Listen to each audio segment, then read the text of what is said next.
Usa ka pasahero sa bus ang nasamdaan human nabanggaan sa gisakyang bus ang usa ka truck sa National Highway sa Polomolok, South Cotabato. Mga kargang manok sa maong truck naggatag sa kalsada. Ani ang report ni Efren Mamak. Goy ka, absent po tayo no?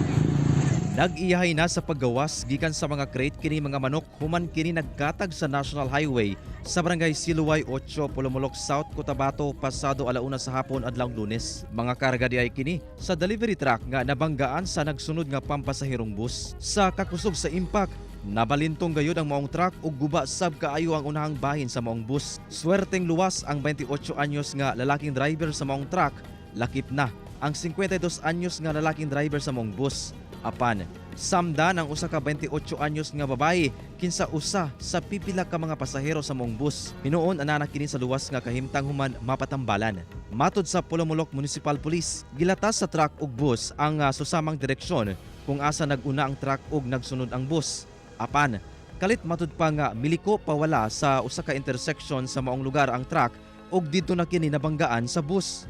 Nag-try to maneuver left yung truck going to this said agricultural operation to supposedly to deliver yung kanyang karga na mga manok. At yung bus natin is masyadong malapit ata sa puwitan. That's why hindi niya na kaya ni ma-maneuver yung sasakyan niya at nabangga yung tail part ng truck, which resulted sa pagkatumba ng truck.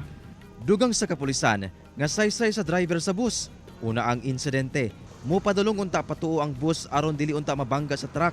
Apan, duna daw kini masugatan nga tricycle. Busag gipilit na lang daw niini nga mabanggaan ang truck alang sa kaluwasan matud pa sa mga sakay sa maong tricycle. Ana sa 35,000 pesos ang inisyal nga estimated damage sa maong truck, gawas pa sa kantidad sa mga manok nga nahipos ra sa mga personahe gikan sa usa ka agricultural corporation nga deliveran unta niini. Mo kantidad sab sa 45,000 pesos ang danyo sa maong bus. Padayon pa ang settlement sa duha ka kampo.